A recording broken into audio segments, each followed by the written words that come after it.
now tuned in to the cold, hard truth. Cayman's #1 hard-hitting live podcast show, where we feature some straightforward conversations on political, social, and celebrity news and all things happening in the Cayman Islands and around the world. This show was created to give the people a voice and a means of being involved and informed without any filters. Sometimes it gets crazy, but we always keep it real. We bring you the tea, piping hot, so grab your favorite beverage and join the conversation via WhatsApp at 324-1612. Email tips@caymanmarlroad.com. Now, here's your host, Sandy Hill, broadcasting live from the beautiful Cayman Islands.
The weather always seems to do a number on me. Good morning, good people. It is Friday, November the 6th, Fab Friday.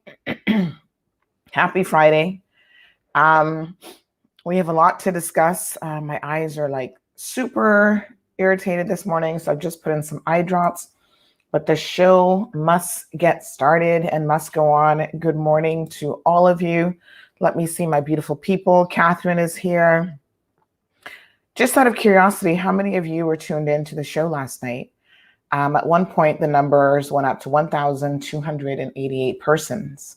So Catherine, Morna, good morning. Brandon, good morning. Janelle, happy Friday. Olivia, so nice to see you guys. Nathina, good morning to you, my friend. Anne Marie is here for it.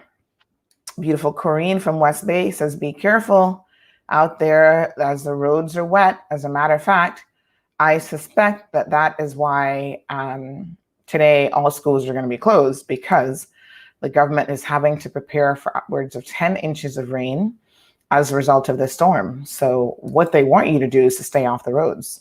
Government workers, you know the drill.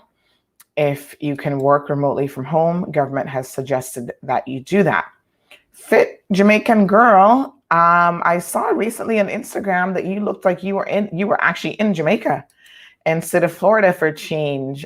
Give us the link up. How was Jamaica? Are you still there? Gina, good morning. Good morning, Jamie. Jamie says, I'm ready for the tea. Absolutely, Jamie. Evelyn's here. Jake. I was just noticing one of Jake's Cayman Brack photos. He recently went to Cayman Brack. And as usual, he was posed off like a GQ model. Looking good. Enjoying his best life. Good morning to Atlas. Celeste, thank you so much. Wilson, First Lady, nice to see you. Elizabeth, buenos dias. Atlas said that he watched last night's show this morning. Wow, Atlas, it was crazy. I honestly knew that it would be a big show and I expected a lot of people, but I would be lying if I said that I expected over 1,200 people. I actually predicted over 600, like slightly over 600, and the numbers just kept climbing and climbing and climbing. And I'm going to talk about in a second why I believe that show was such a success in terms of the number of people who were actually tuned in to the show. So I'm just grabbing the show link this morning to just make sure I can share that with a few folks online. So Facebook has changed up a couple things in terms of how videos are shared and stuff. And it makes it a little bit more challenging to pull a video link, especially for the website. So I'm just trying to, it's like as I do a show, then I kind of grab the link as it goes live. But just remember that you can watch our shows on YouTube. We got you covered on podcasting sources. So you can go to like Amazon, you can go to Spotify. It's on a number of different platforms to just listen to audio as well. For those of you who may have family members that don't have access to Facebook, although I think once it's a Facebook, once it is actually a Facebook public page, they should have access regardless of whether or not they have a Facebook account. Like it's publicly posted, so you can still see it. So I'm going to talk about last night's show here in a second. Today is obviously a day that a lot of people are at home trying to figure out, you know, kind of what they've got going on by way of what they're going to do with the kids today and so on. So I'll give you guys a little bit of time to get online, and then we're going to get into the meat and potatoes of some of the important stuff that we need to cover. So thank you guys so much, all of you who tuned in last night. It really speaks, it's a testament, I think, to this topic, and in particular, this individual as well. So Tracy, good morning to you. Thank you so much. What's the weather like in Jamaica? Here in the Newlands, Lower Valley area, it's bleak outside, but the heavy rains haven't really started yet. So we're going to also do a weather update here shortly to kind of see where we are with this storm and if this storm has already started to reemerge and what we can expect from it. So those are some of the things on the agenda for today. So what I'm doing now is I'm just pushing out the live feed through our Facebook, through the website. And then after the live feed, I'll go back and amend it so that you can always watch it later on. So good morning to Carol. Thank you so much, Carol, for joining us. Siobhan, good to see you as well.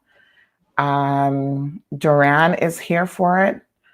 La Caracola, Guanaja. We're going to be talking about Honduras as well this morning. So buenos dias to you. I kind of feel like when my eyes are irritated, although I technically don't need glasses, like I can see everything, I do feel like it gives my eyes a little bit of break, probably if I had these on today. But technically, I don't really need them for the computer because I can see It's just that, man, when you got dry eyes, everything starts to look fuzzy, right? So good morning, Rohini. Thank you so much. Ivan Hart is here. Good morning. I'm glad to see that you enjoyed the show. I think a lot of people, I got to tell you about some of the messages that I got after the show, which were very, very touching and revealing about our community. So Marshall, thank you so much as well for tuning in. Apple, Sia Henry, is it Sia? Kara says some of these drivers need someone to pull them over and smack them around, speeding and pulling out on people. The roads are wet, people, slow down. You would think that was almost common sense. So Fit Jamaican Girl says, Sandy, the Jamaica was incredible, no words. Had the hotel, I think there's a part two. To myself, and it rained in Jamaica for 7 days straight. Yes, we began in a lot of rain. Yes, Peter, give me a bit. We will do the weather updates here in a minute. Evelyn says the ratings went up last night. Yeah, they were. I mean, like I said, I was blown away by the number of people who were tuned in. So let's talk a little bit about last night's show. We've got Odette, Winnie, and others tuned into the live stream. Elizabeth, of course, is here for it. So, this is a topic that I have been talking about for a long time. And it's interesting how the discourse over the years has definitely changed. More people are apt to speak out on this than 5 years ago, 2 years ago, a year ago, or even 10 years ago. Rosanna, good morning, honey. And so all of us have to make this our business. I find a lot of people in this community want to think to themselves, well, if it's not me and mine, so it's not my immediate family, I don't have to worry about it. The truth of the matter is, for most of us, it is in your immediate family. You may not want to talk about it. You may not always know about it, but I can assure you at least every 1 in 4 children are a victim of sexual abuse. And Cayman is no exception. And in fact, I honestly believe that the numbers in Cayman could be more than that. And that certainly is an indictment on us. As a community, we have unfortunately turned a blind eye. And I was, oh my gosh, I had so many phone calls last night about this. We have oftentimes turned a blind eye to a lot of the social ills that we see around us. And certainly, child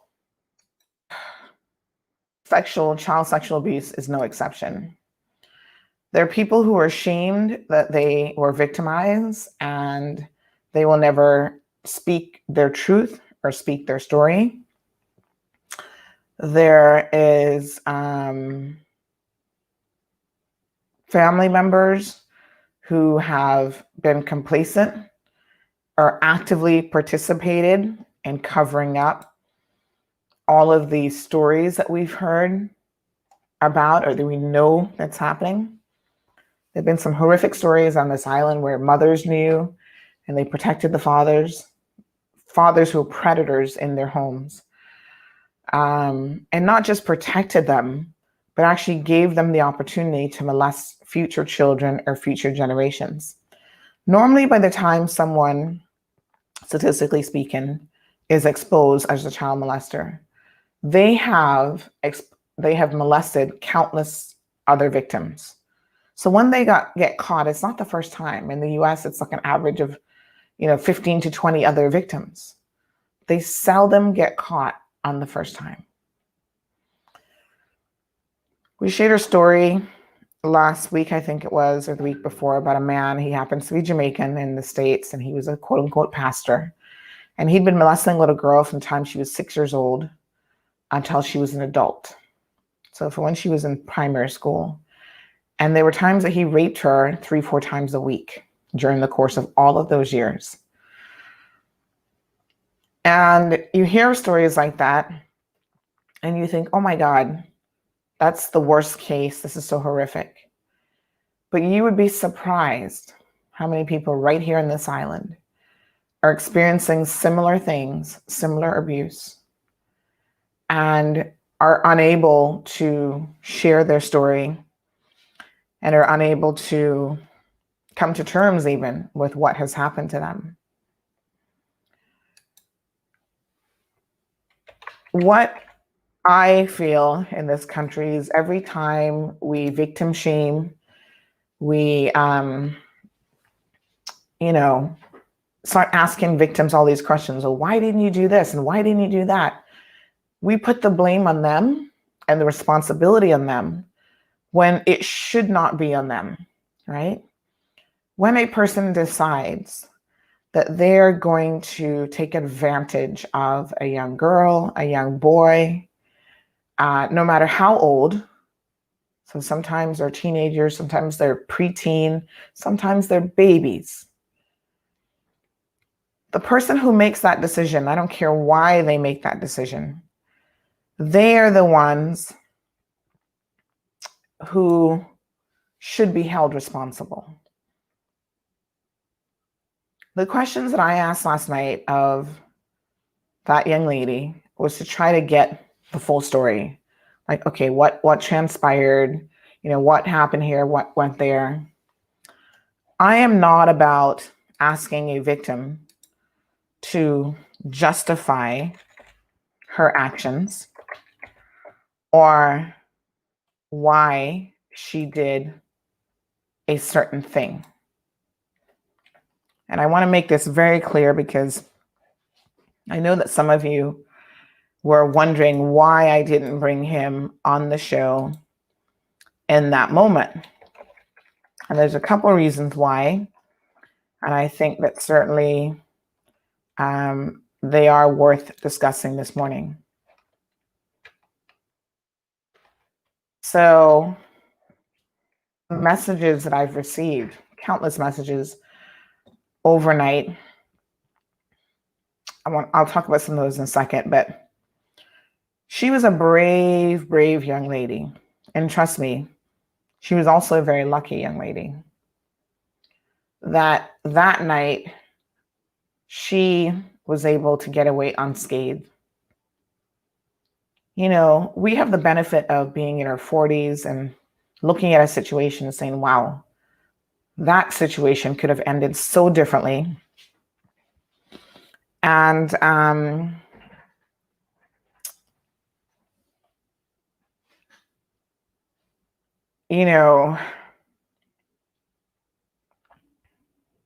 we've got 20 plus years experience on her.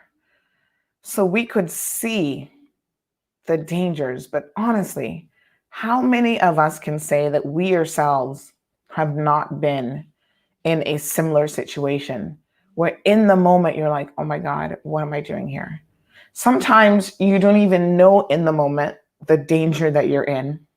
It's an after 2020 hindsight conversation with others and yourself, and you're like, oh, this could have happened, that could have happened.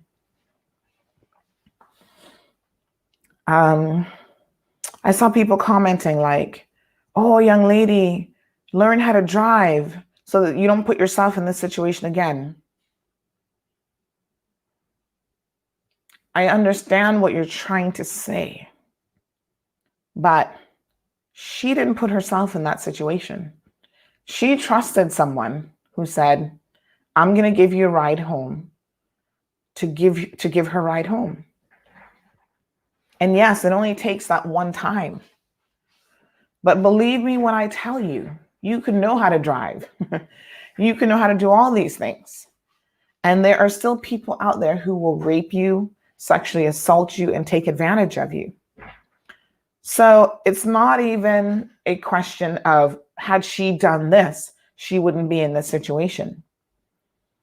Predators are lurking and waiting for an opportunity to pounce on children, on victims. And we think that, oh, if we do everything right, that we will protect ourselves from predators. And unfortunately, that's not how it works.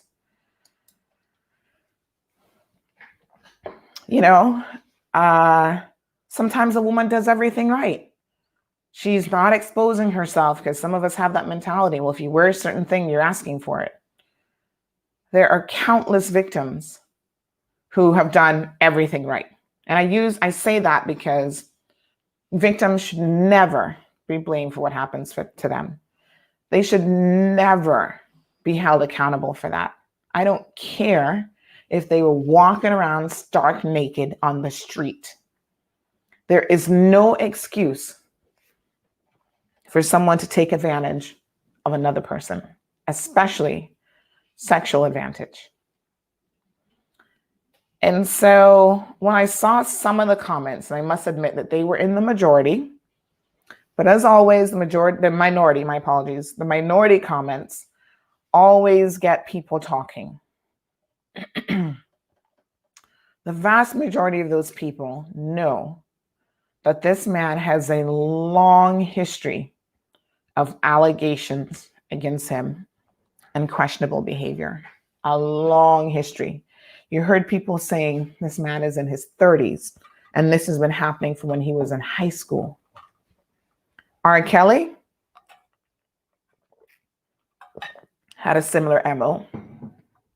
And oftentimes you find it takes a long time for these things to catch up.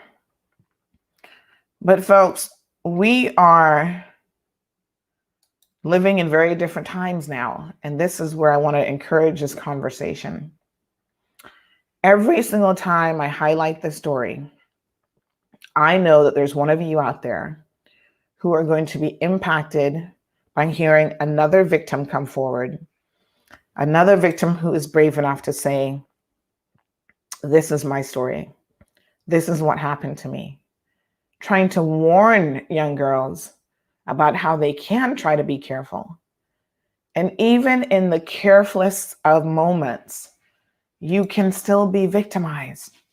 Our focus has to be on teaching young men and women, because there's some women who will take advantage of children as well, and assault children, sexually abuse children. We need to teach those people, the offenders or the wannabe offenders, that you cannot do this, you should not do this, and if you do it, you're not going to get away with it. That's the message that we seem to be missing. We always put the burden on the victim. Well, the victim needs to do this, or, all of these things. And I agree that because we live in such a world where there's so many predators out there who are just waiting on a moment. And Winnie says a predator is a predator, and I absolutely believe that. We do try to take certain precautions. So it's like, if you own a car, you don't walk away and leave it running and leave the key in the vehicle for someone to steal the car. You try to lock the car. There are measures that you take to try to deter these people, but we have a lot of predators here, as Winnie has said. They're in your homes, folks. They are your uncles. They are your fathers. They are your next door neighbors. They are your cousins. Sometimes they are people your own age or a little bit older than you.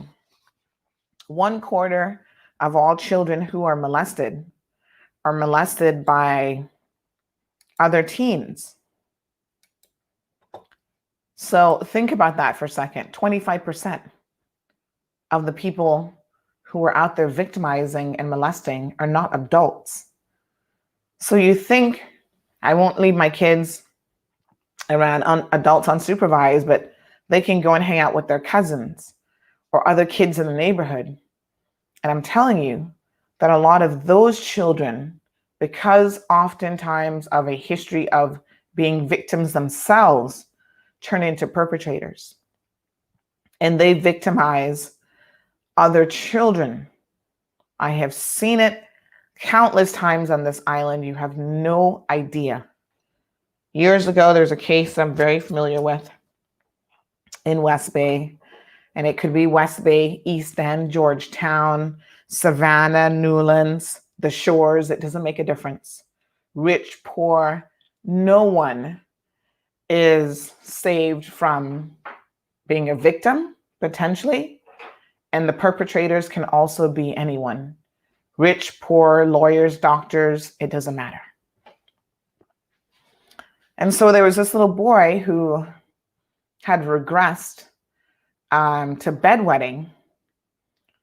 And the strange thing about it is he had learned he was potty trained early. So when he regressed at like age 9, everybody's like, what's going on here? Why is he bedwetting again? And in case you don't know, parents, bedwetting is one of the signs that a child is being molested.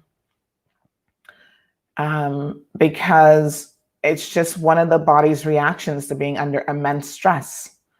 And one of the most stressful things that you can do to a child is sexually molest them. I would think it is the most stressful thing, really. But so when I heard about this, I said to a relative of that child, I said, please take my word for it. That child is being molested. You need to find out who's doing it, what's going on. Oh, I don't know about that. And I said, I'm telling you, you need to look into this. Sure enough,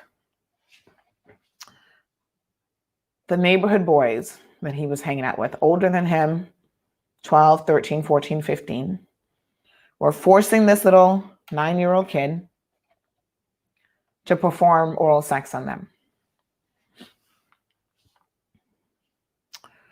And when the person eventually told me, confirmed the abuse, then we hear that the mother was also a victim of abuse, the mother of those boys, by her father at the hands of her own father. And it was one of those famous cases of abuse in West Bay where everybody knew about it. In fact, apparently her father used to tie her outside on a fence. And people whispered and talked in the neighborhoods. There's another famous one in South Sound. Everybody knew the father was molesting his children. And they are so dysfunctional to this day because I know one of the daughters. So what I want to say is, we are here to expose the cold, hard truth. And that relates to, as much as I would like to sit here and talk about government all day, that also relates to a lot of the things that children are enduring and people in their homes are enduring. Because we are destroying our children, destroying our communities. If we, at the very least, prevention is way better than cure for sure. But at the very least, if we do not give them an opportunity to tell their stories and to be heard, we are re-victimizing them.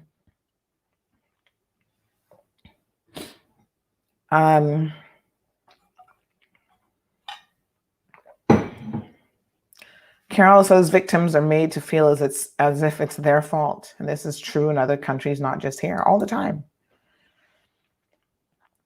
We've seen it with Mr. Webster, the wannabe politician, when he was caught on video. This is how disturbed we are as a community. And I'm saying we should take collective responsibility for this. There were people who were sitting there saying, why is this child recording this? I'm thinking, what? Had she not recorded it, number one, he would have never gotten convicted. Because who was going to believe this troubled teen against him, right? No one would have believed her. And when she recorded it, she really exposed the type of person that he is. Because you see in the video, the child is saying, I don't want to do this. And he is, as he is masturbating, he is sitting there begging and pleading with her, please, please, please, do it, do it, do it. Imagine the pressure that this child, and that's not a one-off thing. And all of us know that this man has had a history. Oh, big up in the church. I want to take your daughters out to Burger King. I want to treat them good, right? Pretending to be someone who wants to be there for them. To set an example, to be some kind of role model.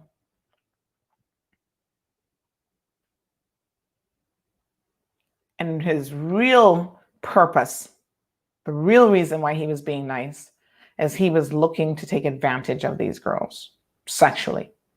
I'm going to give you a phone. I'm going to do this. I'm going to do that.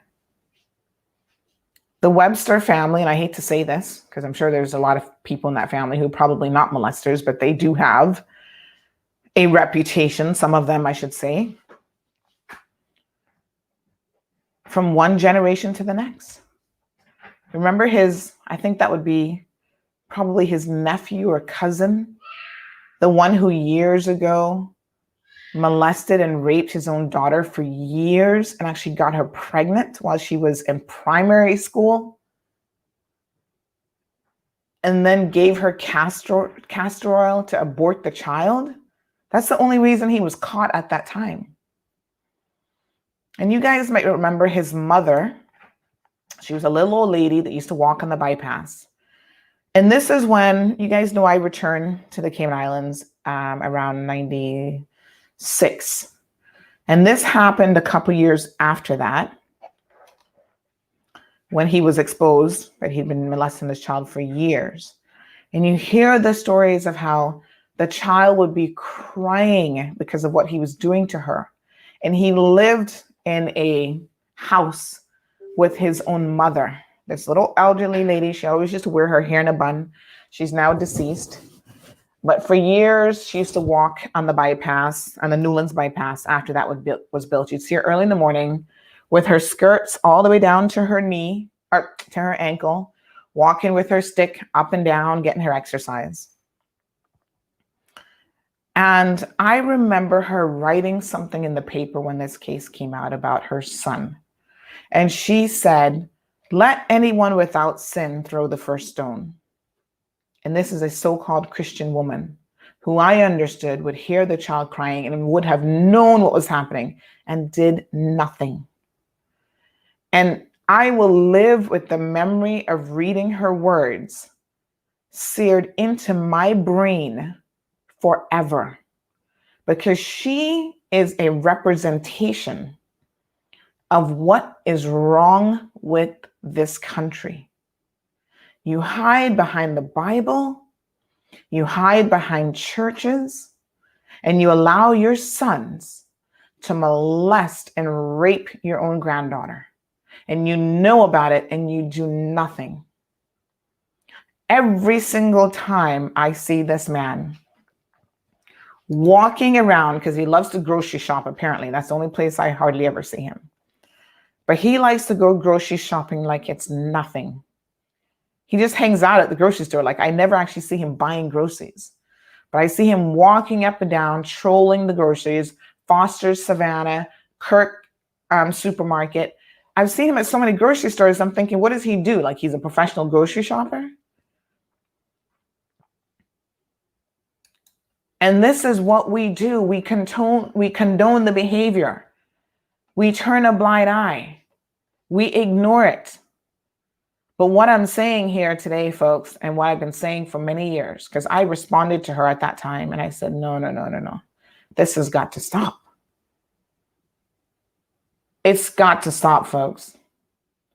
Every single time, Jada, thank you so much. I want to say, first of all, I have been reading your comments. I went back last night because I missed a lot of the comments. He was apparently on the show making comments, and I didn't actually see any of his comments. I'm going to talk about that in a second. But Jada, you were one of the vocal ones on the program last night with a lot of sense, and I want to thank you for that. Because for every girl that wants to defend him, knowing what he has done, because they know, but it's, oh, I'm going to get a paycheck from him. I'm going to get a modeling job from him. Or, oh, if he hasn't done it to me.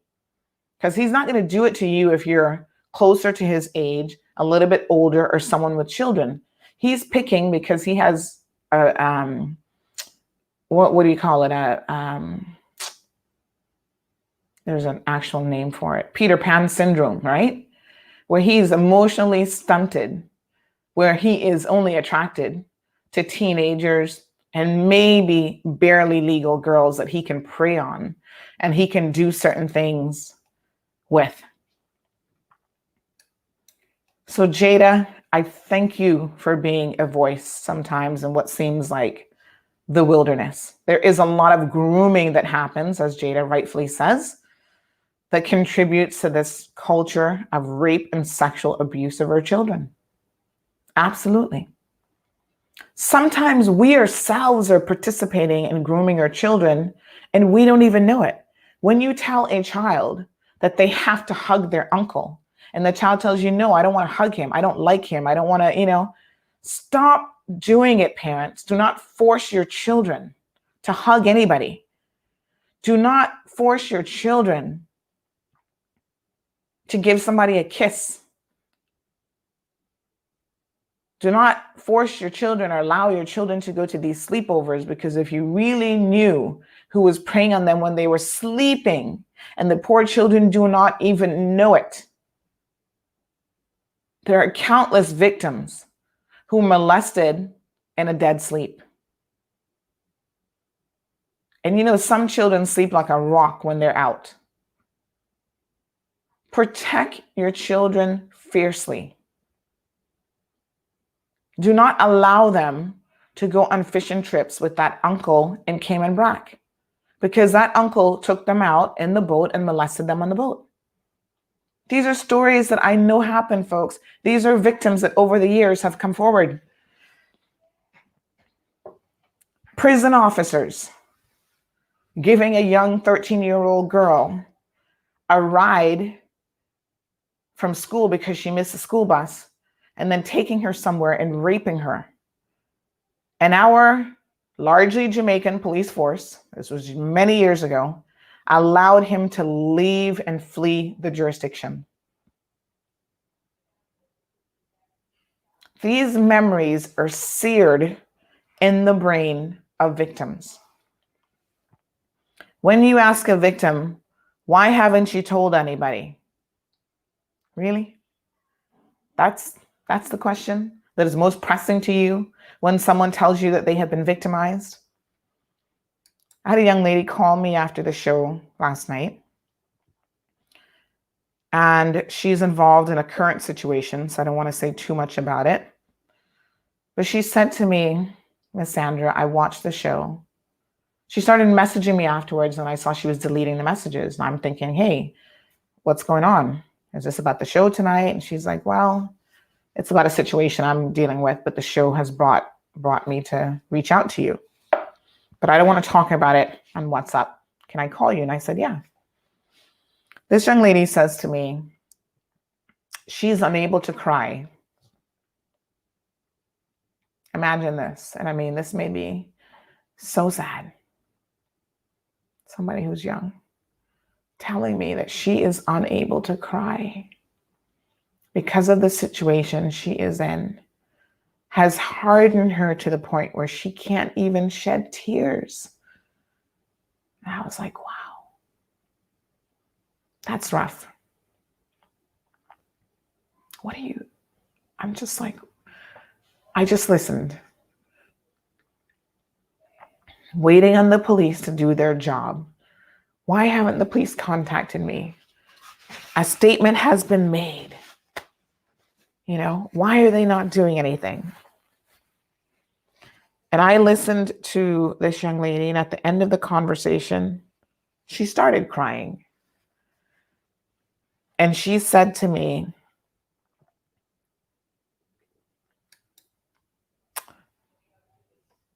I am now crying because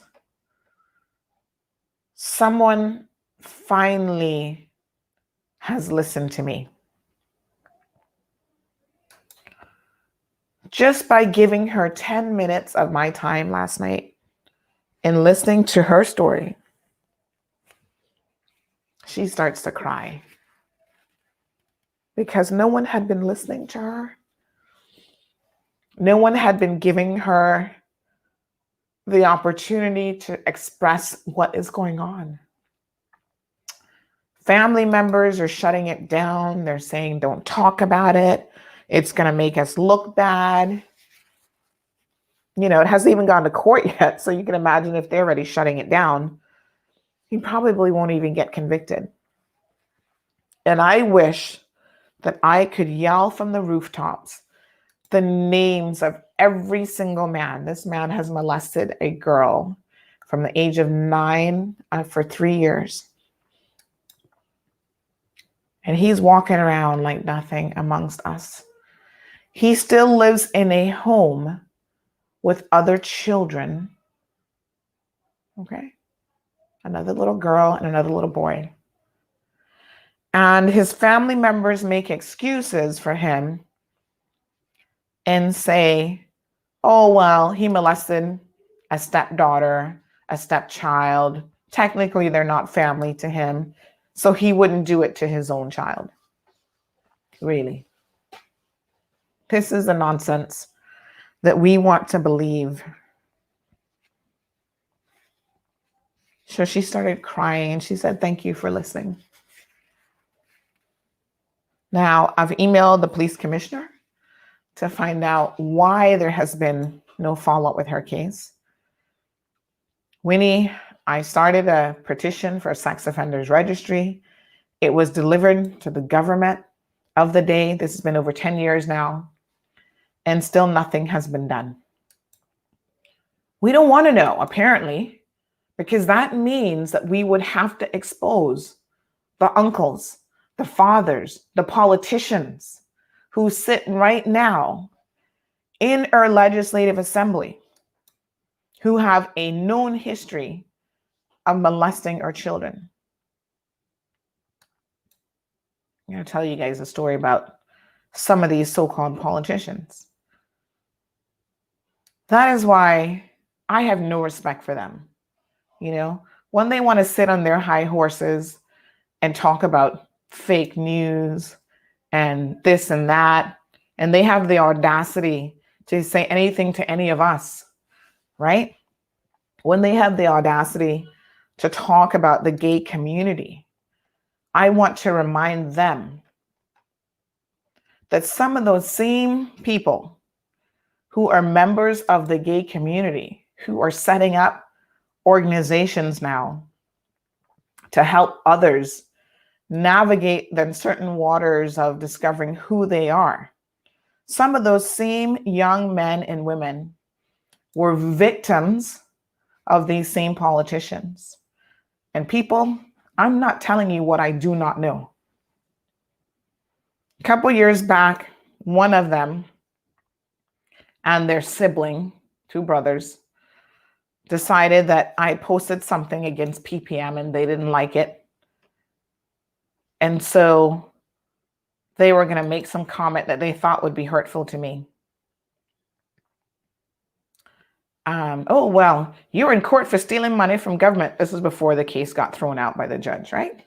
The nation building case. And I said, okay. Oh, you're a thief. What? You shouldn't have a voice because you're a thief. And I said, first of all, I'm not a thief. I will be vindicated, which I eventually was. However, let me be very clear here. I would rather you call me a thief, because I know I'm not a thief, so I'm like not really offended. But I would rather you call me a thief than to be what you are. You are a known child predator, a known sex offender in this community. And you think that we don't know? just because you own a business and you can hide as an upstanding member of this community, hiring young boys to work in your business so they can become easy prey, so you can ply them with alcohol after work in your apartment, in your house, and have your sibling help you to victimize them, and you think that we don't know?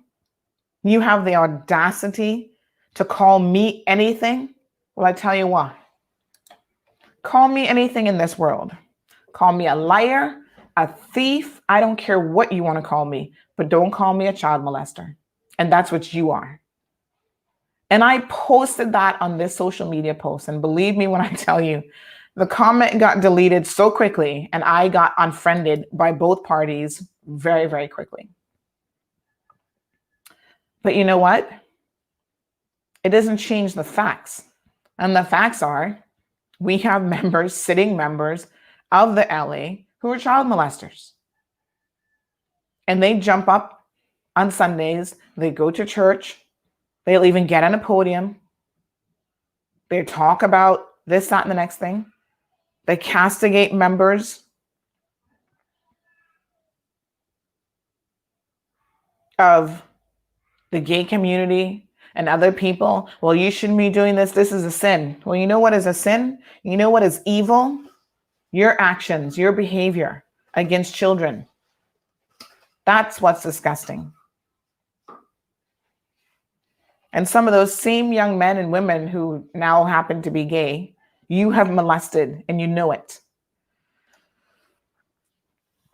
Deandra says mothers who tell their daughters to go put on longer pants and a bra because they have male company coming over never understood that. If you can't trust your male friend to not objectify your child, then why are they coming over in the first place? It's a good question.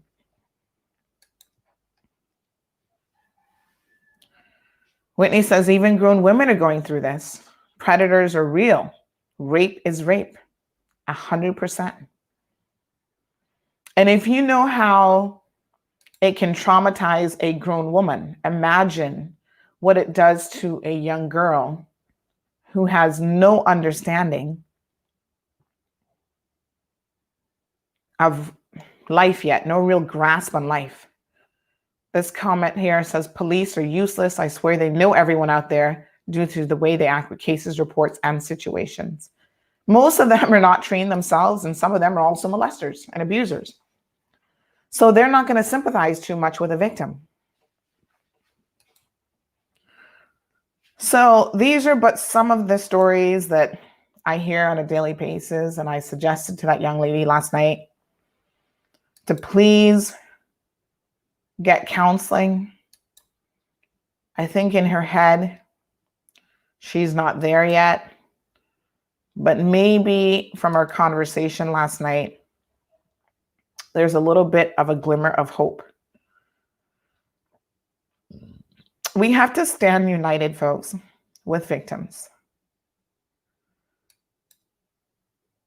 And I don't care what the circumstances are. I don't want to hear this, well, this young lady did this or I don't care, right? All I care about is someone saw someone who they thought was vulnerable and that they could take advantage of. The young girl who's date raped, or not even date rape, but they use what's called the date rape drug on her. And then she wakes up in the car of a local DJ, having lost an hour and a half of her night, not knowing what has happened, but knowing that she has been assaulted, knowing that she has had, oh, it wasn't consensual sex. No, it's called rape. Okay? If it's not consensual sex, it's called rape. There's no other way to sugarcoat it. So she was raped by this man, drugged and raped by this DJ. And funny enough, last night after the show, someone said to me, oh, let's not forget about this other DJ and an owner of the nightclub that he works at on the 7 Mile Strip. He keeps getting jobs. And he has a reputation as well. And I said, oh, I know. I've heard about his most recent case, which, by the way, the DPP's office has ruled that they don't have enough evidence to prosecute, that they're not going to be pressing charges. This poor young girl has decided to leave the jurisdiction. They prey on Caymanian children. They prey on expats who come here, that they feel that, oh, they're going to be extra afraid because they're on a work permit. And they're not going to have anything to say. These guys are the lowest of the low. And there's a whole slew of them in this so-called entertainment industry. They want to be photographers, want to be DJs. They are DJs. But their primary goal is to take advantage of vulnerable women. They hang out in nightclubs. They do the most to capture a victim. Walton is saying, why are people not setting traps? Sometimes it's not as easy as you think. For example, last night, that young lady was saying how this guy took her phone under the guise of wanting to play music on it. So had she not grabbed her phone back, turned on the locator and that sort of thing, she would not have even been able to prove that she was there at 4:20 in the morning on the beach. She was able to message her boyfriend, but it's not always that easy to, go in my phone, turn on the recorder, turn on the camera, because then the light comes on. I mean, these guys don't give you a minute. They're like on top of you. Like she said, she could feel his breath on her. And when you're in that situation, Walton, 2020 is always hindsight. Oh, I could have done this. I should have done this. It's not so easy.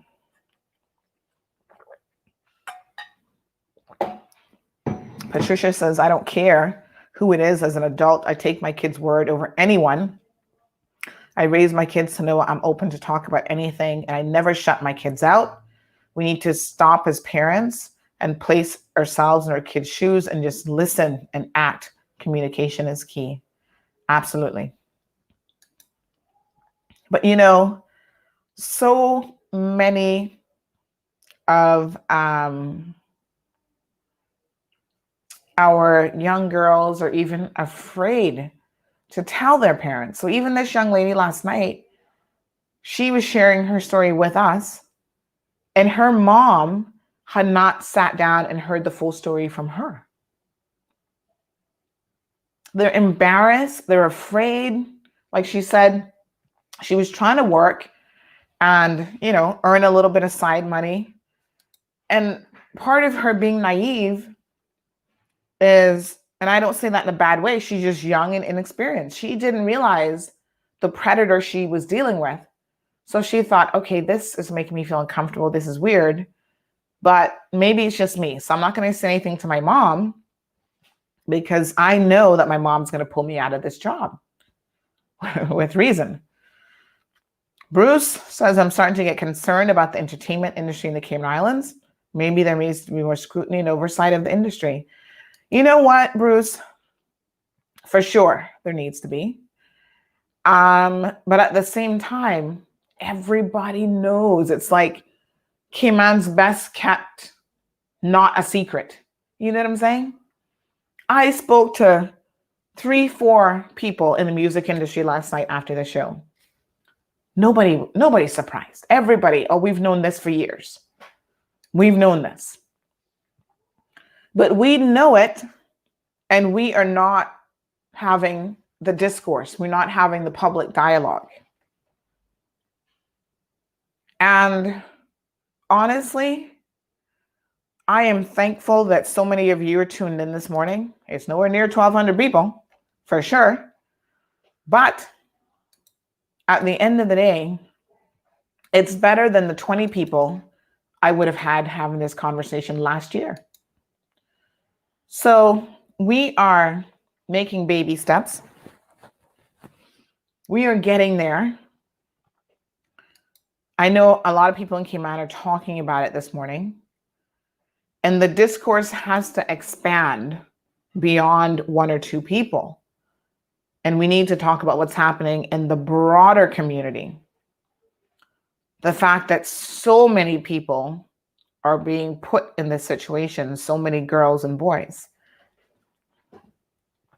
I want more victims. And I had a young man who was molested reach out to me some months ago, and we were trying to figure out how to get him on the show without identifying him, because there's a lot of victims who still will not talk in this small community. They're afraid of being labeled, of being judged, of their families having something to say. So I'm actively working on how I can have people come on here anonymously. You can still hear them talking, but change their voice, block out their face, that sort of thing. So last night, a lot of you were of the opinion that let him come on and answer these allegations. Walton, in the case of this young lady, unlike a lot of others, she had proof. A lot of other people, it's just their word against his. He put something in my drink turned cloudy. I know somebody molested me or raped me.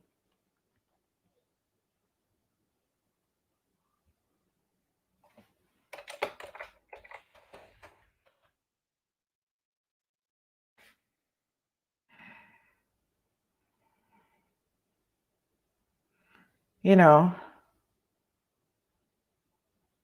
it just goes on and on.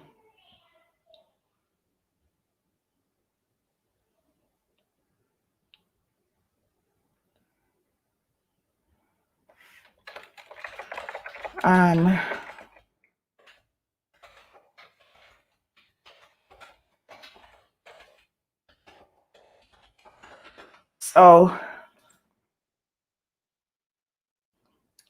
lots of young girls, lots of comments have come forward. Here's another one.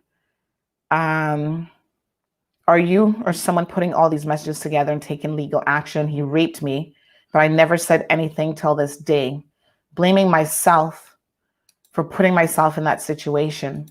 Even though I said no, he called me why I was refusing if I was that type of girl and called me a slut, etc. These are victims, folks. Sharing their story, but who are still not able to fully come forward.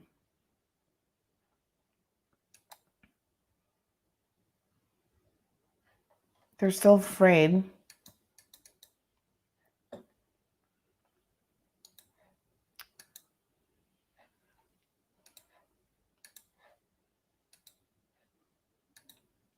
Blaming myself.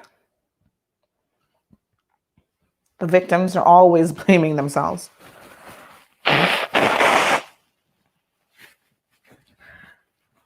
And to be honest, I was kind of new on island. Like I said, they oftentimes choose their victims very, very carefully. And didn't know much, although one close person warned me. However, I was in a tight situation and thought I was helping my mother solve some money problems at that moment. But after he did his thing, so in other words, after he raped her, he then laughed and said he wasn't giving me anything and kept calling me names. To be honest, I've always wanted to get back to him and do something.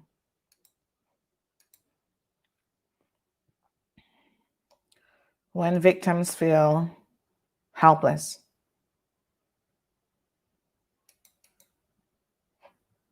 they want to do something. Here's another one. He was so ready to hire me to hand out drinks, even though I told him I was just 16. And he was like, that's just fine. Just dress sexy and wear heels. I'm so glad someone finally brought it to attention.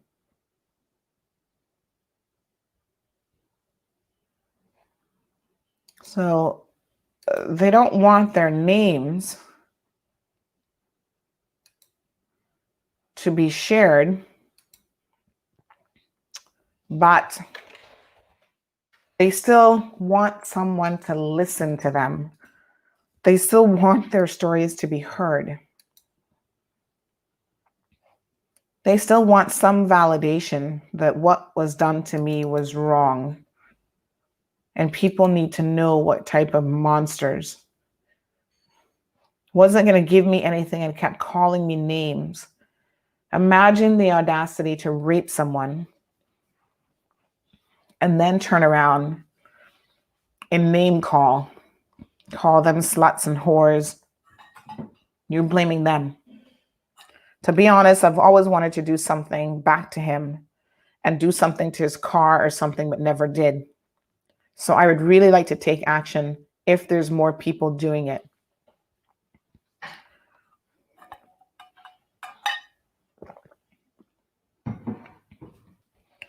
I know, I'm sorry too. I'm glad you never actually got raped. I don't know who this young lady is, but you can take action. As a community, we will support you. I don't care who you're from or where you're from, who you are. Please reach out to me. The police must do something. Every time it goes to court, it comes up, somebody's paid off, the police officers are turning a blind eye, the DPP's office, oh, we can't find enough evidence. And yet they can drag innocent people to court every single day with less evidence.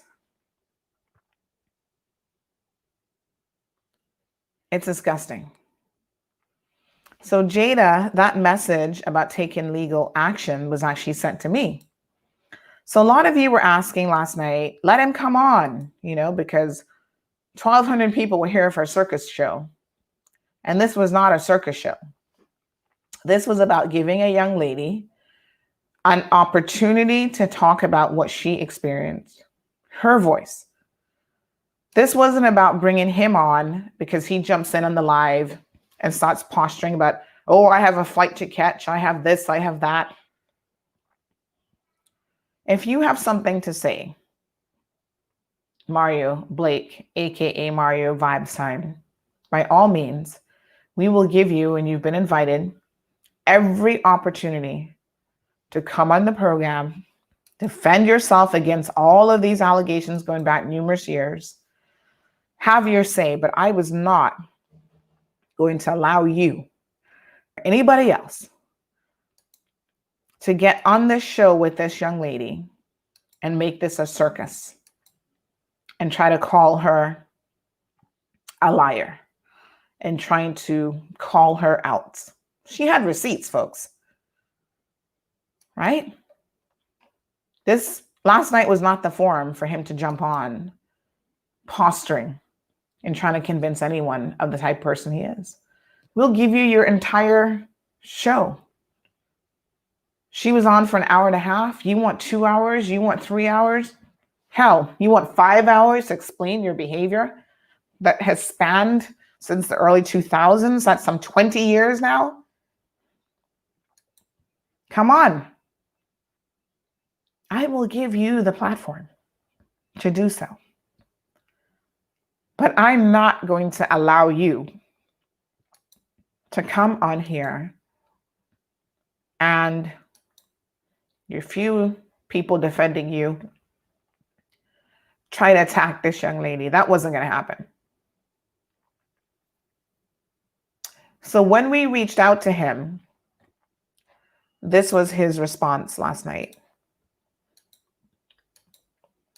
Oh, there we go. So this is him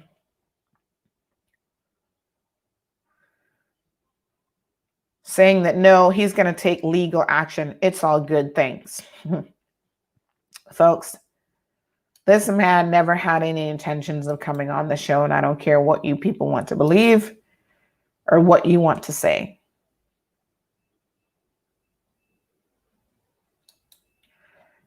People play mind games, and I assure you there are lots of narcissists out there who get their kicks. Yeah, I'm going to defend myself. I'm going to do this. I'm going to do that.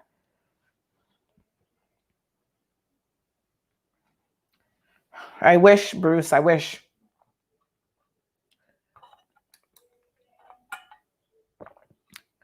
The point is, I don't want him to say we didn't give him an opportunity. We made the offer, and he claims he's going to take legal action. Folks, allow me to take a quick break.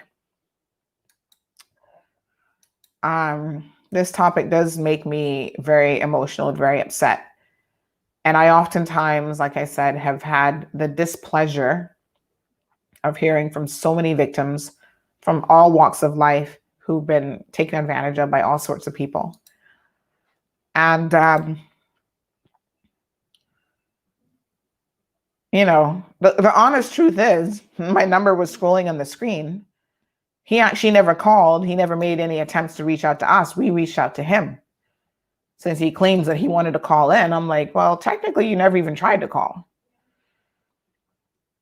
But I wouldn't have accepted his call in that moment because I could see exactly where that situation was going. Listen to the words of this song, folks. Give me a few minutes to gather myself and come back, and we're going to change the conversation and have a look at some of the other things that are happening in our community. Sai says, I can't even finish my breakfast. Thank you, Amanda. Another comment here, old punk. He know it's true and sad. So many people coming forward now. Yes, Jada.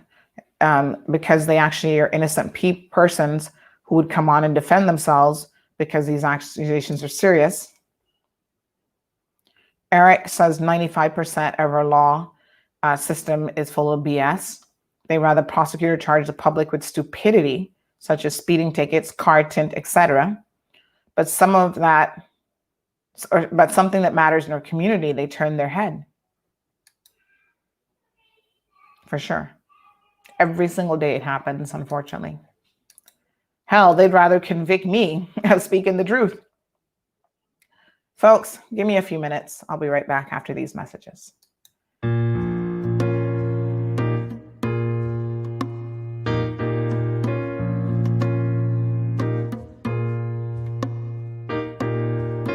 I hear the people talking. What are they talking about? This world's gone crazy, and I'm trying to find a way out.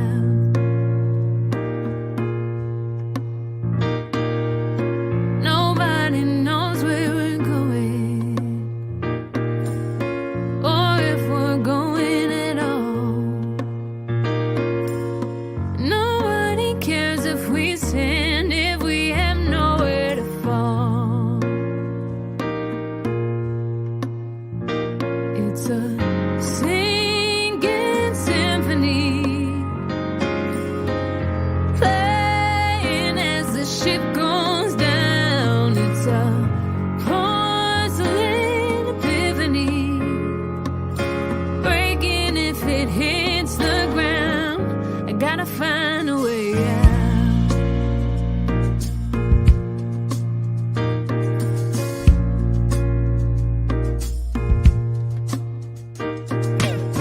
So many questions answered without an answer to tell. Too many things on my mind for anything to go well. It's a singing symphony, playing as the ship goes down. It's a porcelain epiphany, breaking if it hits the ground. I gotta find a way out.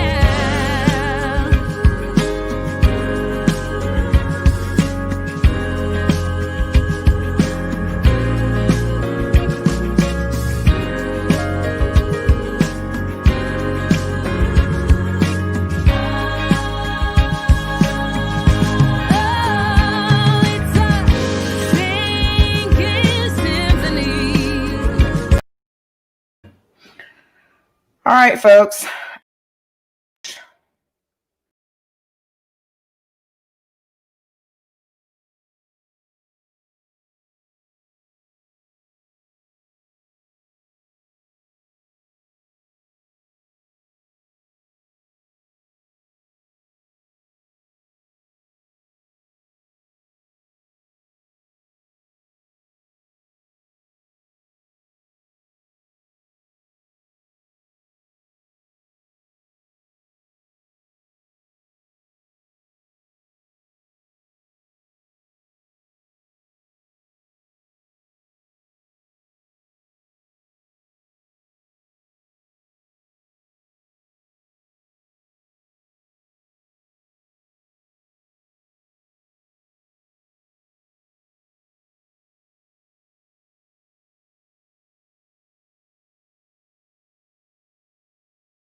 Okay, I'm back with video. Can anyone confirm if they can now hear me? So I'm not sure what was going on there. I just did a refresh. Are you guys able to hear me now? Let me know if you can hear me now.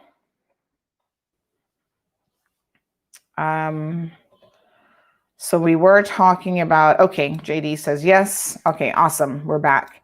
I don't know, this camera just sometimes just like shuts off midstream. Thank you guys so much. So I was just saying that this storm, let me just recap where we were with this. It's a tropical depression, 35 miles per hour. And we're looking at, on its current forecast, it's going to pass Grand Cayman, 83 miles northwest of Grand Cayman on Saturday afternoon, bringing tropical storm force winds across Grand Cayman from midday Saturday and lasting through Saturday evening, 129 miles northwest of Cayman Brac on Saturday evening, bringing tropical storm force winds across the Brac as well from early Saturday evening and lasting through Saturday night. So at its closest, it will be passing us here in Grand Cayman. So we'll continue to monitor it. We can probably expect some further development, but it has increased speed a bit from 5 miles per hour to 7 miles per hour. So hopefully by the time it passes us and then it heads for Cuba and potentially Florida, it will continue to be a tropical storm and not a hurricane. So I think that's what everybody is wishing for, that it does not gain too much strength. We do expect it to strengthen probably a little bit more going into tomorrow. All right, Miss Romelia, thank you so much. Big up to our Windsor Park crew. Miss Romelia, welcome as part of that community, very active there in Windsor Park. She continues to struggle with some parking issues that she says the police are unable to do anything about. I'm always surprised, really, at how many people, there's so many homes in Windsor Park, and not just homes. It's a real densely populated area. And unfortunately, a lot of people are taking their homes and converting them into apartments. So a household that was supposed to have maybe a family of like 2-3 people, all of a sudden every single room is converted into a mini apartment for people to rent out to earn some money. And then it becomes 10 people looking for parking, and they all park along the side of the street. And poor Miss Amelia is always cussing about it. She's like, when is something going to finally be done? I don't even know what they can do, to be honest. Start restricting people and tell them they can't rent their homes? I don't know. Not likely to happen. So we'll continue to keep an eye on the storm. Cayman is expected to get at least 10 inches of rain, they've said. I just heard outside here, it's very dark and it's starting to rain again. So we will keep an eye on this storm with hopes and prayers that this is just going to be a rainy day for kids to be able to stay home. I'm going to check the National Weather Hurricane Center to see what they have to say about this storm as well. The school's out today. Government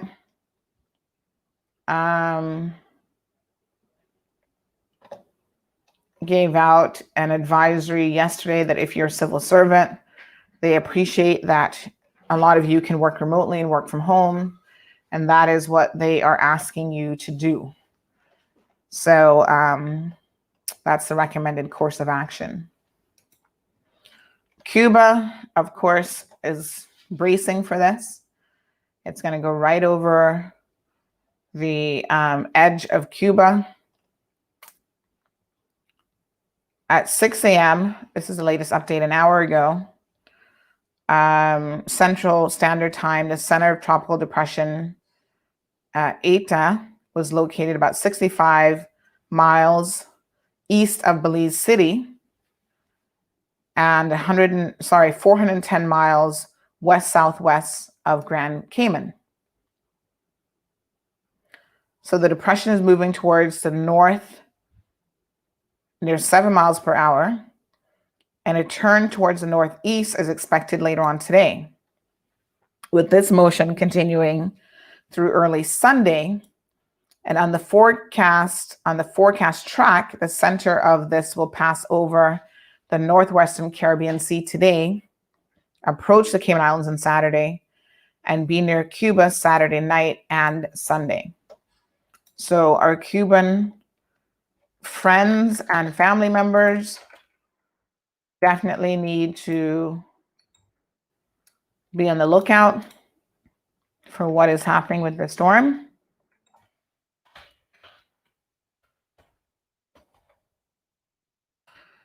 We have, as Caymanians, a very diverse population. A lot of people have connections in Honduras as well as Cuba. We have family members in Cuba. And of course, we know that they have mountains and areas that are vulnerable to mudslides and the like. And so we just need to pray for them. Honduras and Nicaragua have been devastated by this storm. We do have some footage of what has happened there. We're going to try to see if we can reach out to some regional persons in Honduras, but unfortunately, a lot of the internet was down yesterday and people were not able to get through, like on WhatsApp calling and that sort of thing. But I received all of your videos that you've been sending me, and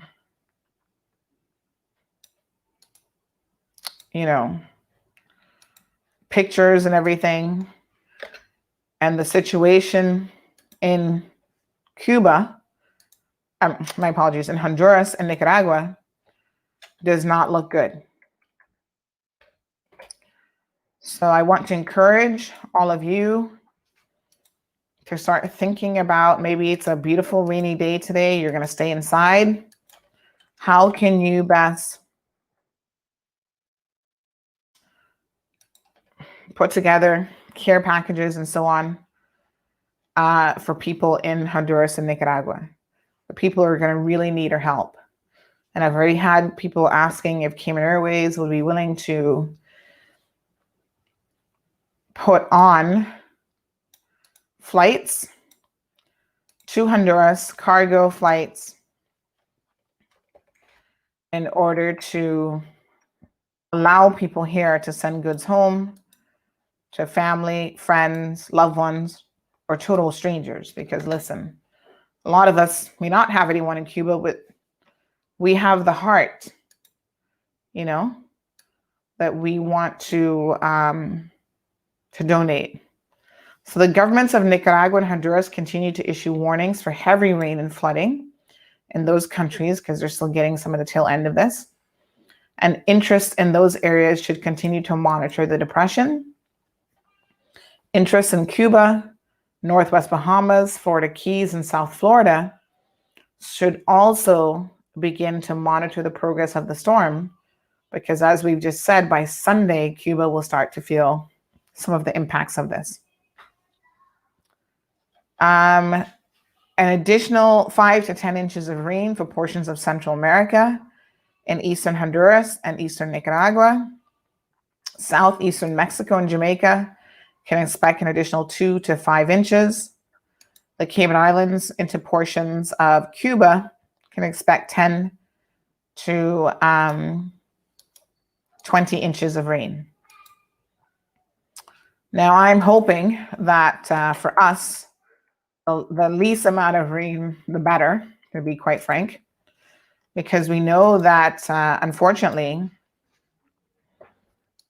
we have a lot of low-lying areas. Thankfully, we don't have any mountains or anything like that, but we do have a lot of low-lying areas that could be very problematic to us as well in terms of flooding. So I'm looking at another map here, and we're literally like the cone. We're just on the edges of that cone. And that's why they're saying 83 miles out from us is what we're looking at in terms of this storm. So let me just show you another map where it might be a little bit clearer how close the storm is going to come off the shore of Grand Cayman. So there it is. You see where it says 12 p.m. Saturday, number 5, or that's not actually number 5. That's just a little swirly. It kind of looks like a number 5, but that's just a little swirl indicator of the hurricane's path. But 12 p.m. Saturday, that line right there, right outside that line is us. That's where we are in this map. So I'm hoping by going into the weekend and by next week, we will have some additional information on how we can help people in Honduras. So please stay tuned. If you are a Honduran and you have any connections in the area, feel free to contact me. I'm happy to put the word out there to try to assist with organizing something. I don't want to take on anything on my plate that I know I can't deliver. And I'm sure there'll be other people in the community who will be stepping forward as well to assist in any possible way. Okay, fair enough. Just trying to have another quick look here to see if there's anything else I wanted to mention about the storm, but I think that's pretty much it. So at this point, we're just going to continue to keep an eye on the development of the storm, 83 miles northwest of Grand Cayman on Saturday afternoon, right around midday.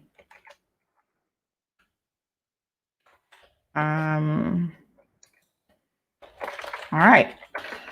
So I will keep you guys abreast of any developments in terms of if it changes in any way, because again, storms are very dynamic.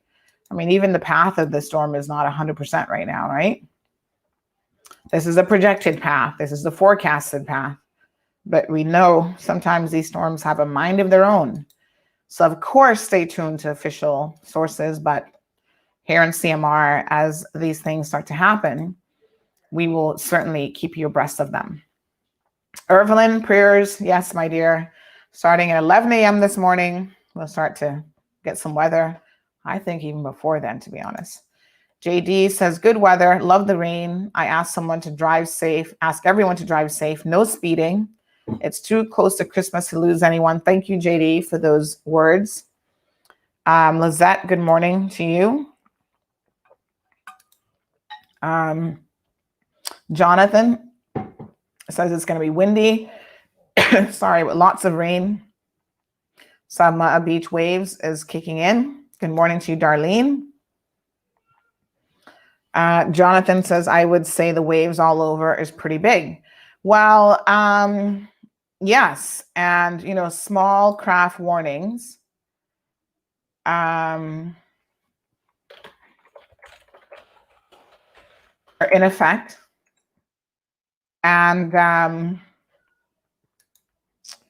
of course, we will, or we should be taking advice from officials on how to deal with that situation. So expect weather conditions in Cayman, intermittent thunderstorms, showers, locally heavy at times. Flood warning is in effect. The estimated wind direction is going to be 20 to 25 knots, gusting up to 35. Estimated wave action, 5 to 7 feet, 7 to 11 feet overnight. So that's what you're seeing, Jonathan, already happening in that area. So we're just going to post this on the website. If you know of anyone who needs to be very careful, like they're boaters or whatever, by all means, make sure they're aware of what's going on. Don't go out there. Like, people want to go out and do windsurfing and all this kind of stuff. There's somebody out there yesterday, not yesterday, I think it was the day before, a couple of days ago, who were doing what was it they were doing? Kayak, something ridiculous on the water. I'm just like, why do people have to be so reckless? Like, it's not even about you or your life. It's about the fact that you put the lives of others at risk who have to come out there and potentially save you from yourself. That's what really annoys me.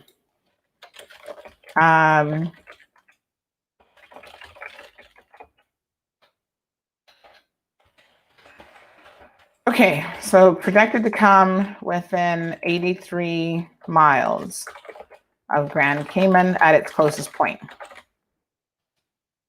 35 miles per hour. All right. And it's still a tropical depression, so we're hoping it stays that way and it doesn't pick up any speed, any force, I should say, not so much speed. Okay, let me just check our other news alerts to see what is going on.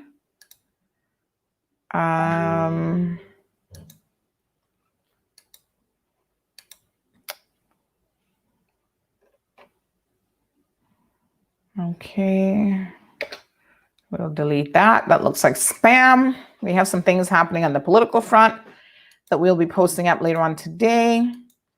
So please stay tuned to those. The district administration closures and Remembrance Day has been canceled in Cayman Brac and Little Cayman. So allow me to pull up these advisories for you guys, please. Give me one quick second here. Save all attachments. Okay. So you know that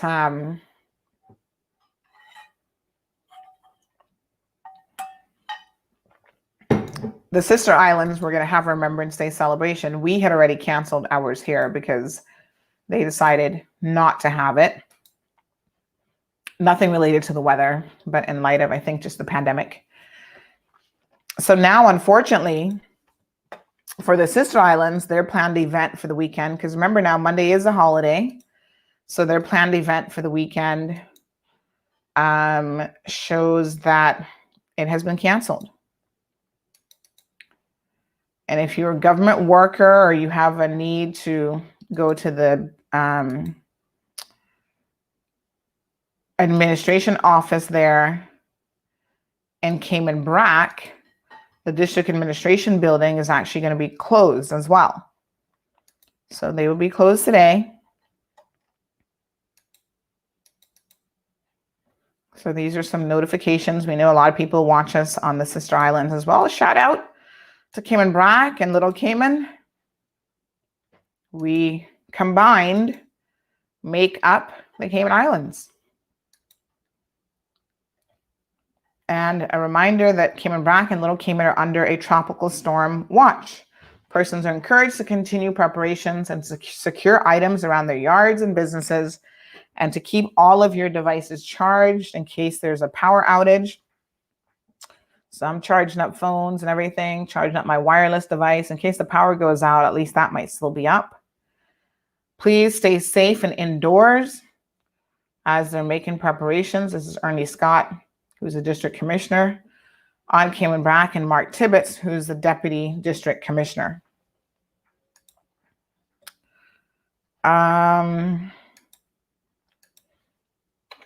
So that's where we are in terms of Brac notices.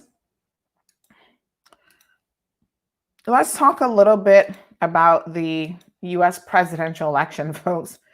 Is this the longest election in terms of the final count?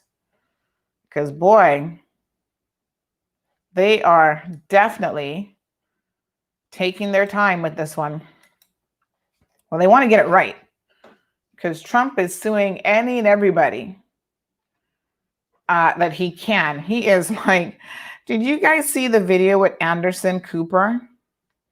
Where Anderson described him as an overweight turtle. I thought the description was really funny because, you know, as Caymanians, we love turtle. And so the visual of this was so easy to imagine when Anderson was saying this. But he basically described Trump as an oversized turtle on his back, just like flipping in his little flippers, and they don't really have legs, but you know, the little flippers in the wind. And I thought it was kind of a funny analogy. There's been a lot of emojis in circulation about Trump, just showing his colors as like a spoiled kid, a brat. It's like, dude, get over it. It looks like you're going to lose. And the different organizations in the US who are responsible for the vote count, their position is we will count every single ballot.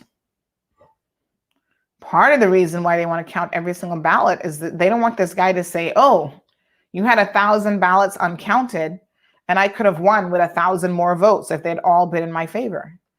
And quite frankly, I think that they know that that's the type of person that he is. But he is exactly the type of person who would say something like that. And so the count continues. Biden is a lot closer than he was yesterday. So just give me 1 second. I'm going to pull up the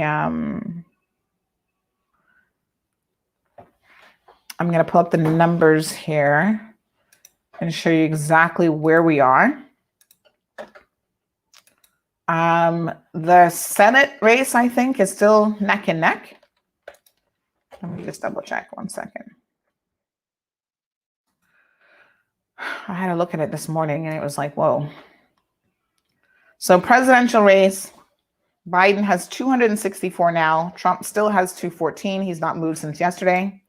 Not yet called. 60 electoral votes remain out. Nebraska, it looks like Trump. Oh, I don't know. I think Trump might take Nebraska, which would give him a few more. Nevada is 6. Nevada is still out. Biden seems to be in the lead in Nevada, however. Some sections of Nebraska, Biden is in the lead, but it looks like overall Trump will probably take Nevada with 99% of the votes in. Nevada still has a long way to go, 84%.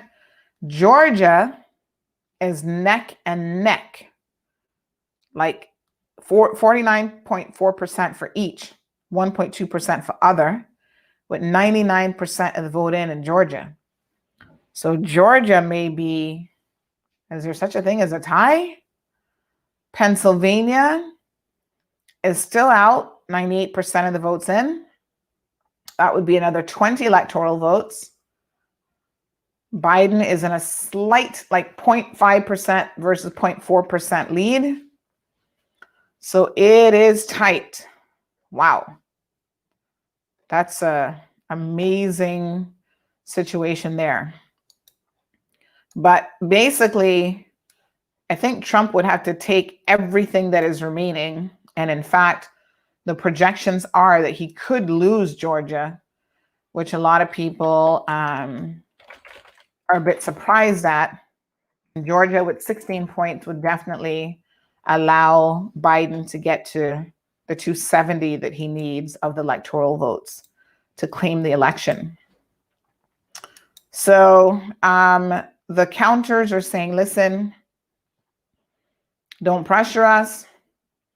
We are taking our time. We will not be rushed by Trump or anybody else. In the areas that Trump is losing, he is asking for the vote to be stopped. Don't count anymore while he tries to mount some legal actions. And in the places where he is winning, he's happy to keep those results, which is ironic, to say the least. And that's why everyone is comparing him to a little spoiled kid.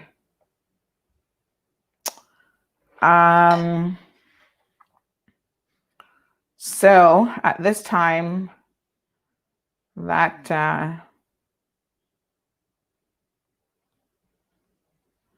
that's where it's at. We will continue to monitor the elections in the US for obvious reasons. And maybe by tomorrow, we'll finally know who the president of the United States is going to be. Unfortunately, Trump has said in the past that he's not going to leave office. I don't know what that means or how he's going to do that, but we shall see.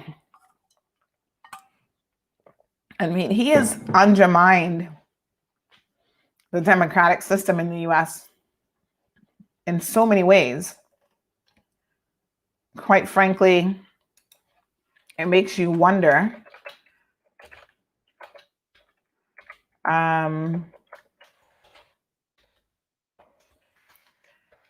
what else could he possibly do? But I'll tell you what, don't put anything past him. That's for sure. So in terms of the other races, the Senate race is neck and neck, 48 and 48. The House is 209 to 193 in favor of the Democrats. So the Democrats may be able to take the Senate. It certainly depends.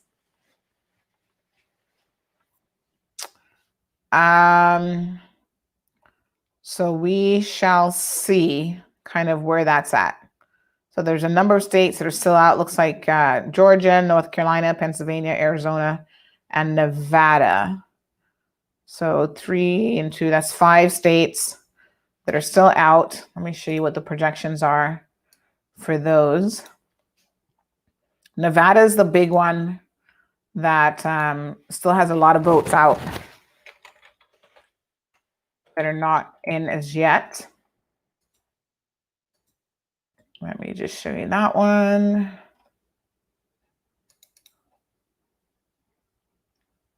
So this is where we're at. This is what they're still waiting on. So Biden in Georgia has an ever so slight lead. Tight margin. Less than 1%. Sorry, less than 98% of the votes remain or have been counted. So they're almost done in Nevada. And they're still counting North Carolina, Pennsylvania, Arizona, and Nevada. Sorry, that was Georgia. Is almost done with a slight lead in the favor of Joe Biden. Okay, so Nancy, thank you so much. I think we're going to go ahead and end the day. JD says conservative stronghold of Georgia, currently 49.4%. Yep. More than likely a recount is going to happen, but Biden only needs 1 of 4 pending states to win. Nevada is likely locked in for the Democrats. That's right, JD. Atlas says there's questionable activity with the voting ballots and polls. Doesn't matter if you're Trump hater or Biden hater. All I can say is God save America. Well, Atlas, the truth of the matter is President Trump, he's not been seen. He's been hiding out in his Twitter bunker is what they've called it. And he's been tweeting a lot of things about voter fraud and all sorts of stuff.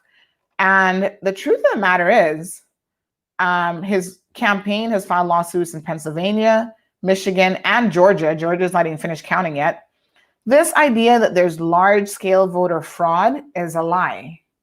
And you need to read up on this. And ironically, even his friends over at Fox and Friends, so even Fox and Friends, a warm venue for the president, sounded doubts about his talk of a stolen election.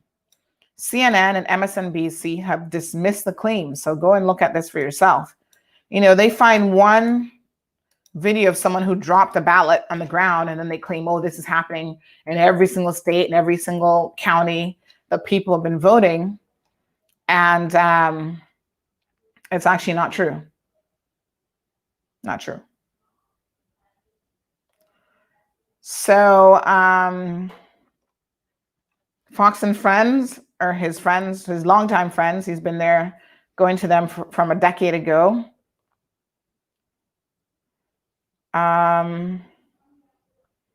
Basically, they're saying that not so much so. This is the one time that they're probably going to not allow President Trump to tell a lie and to get away with it. So his claims of a rigged election are baseless. And as this cartoon says, it's kind of funny, but it's true. So it's a rigged election or rigged results if you don't win. But if you won, then those weren't rigged. Like, come on, dude. Which is it? So Walton says Trump is not the problem. It's in the 70 million people that want him to be president again. Amen. Yep. That is so true. So the Republican Party might be in for a beating if they lose the Senate and if they lose the House of Representatives. This may become a blue Democratic run government across the board. So we shall see. And again, they're expecting that in Georgia, there could be a recount if the results remain this tight. So they need it to be within a 1% difference for a recount to be triggered. And then they do the recount. In areas where he's lost by greater than 1%, he will not get a recount automatically, but he can certainly pay for recount to the tune of $3 million, because the taxpayers shouldn't have to foot that cost, right? And to me, that makes perfect sense. So, folks, let's leave it there. CNN says Trump's claims of fraud are shocking and dangerous. And in fact, a former GOP senator, former Senator Rick Santorum, who's a Republican from Pennsylvania, has slammed President Trump's claims of election fraud, saying that this was not factual and was at times just unbelievable. The former senator went on to criticize the president over his claims of voter fraud without evidence. Yeah, that's the problem. You can't come without your receipts and make such an unsubstantiated statement about the American system. And they do have, the process is relatively transparent, folks. They do have observers and stuff watching the election. All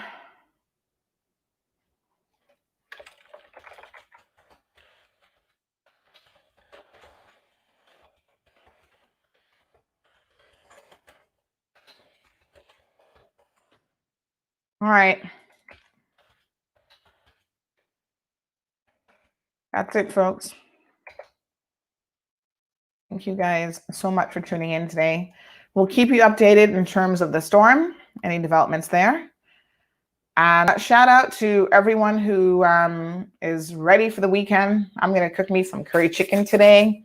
I'm gonna cook some nice, I'm getting ready to just relax. Curry chicken, coconut rice. I got some plantains. Hopefully they're ripe enough. Some veggies. I'm gonna do some fresh buttery bread rolls. And kick at my feet and get ready for the storm. Have a good one, people. Be safe. We'll talk soon. Thank you for tuning in to another edition of The Cold Hard Truth. Make sure to check Facebook for showtimes and more information and the latest news at CaymanMarlRoad.com. Subscribe to our IG and Facebook pages to get the latest happenings.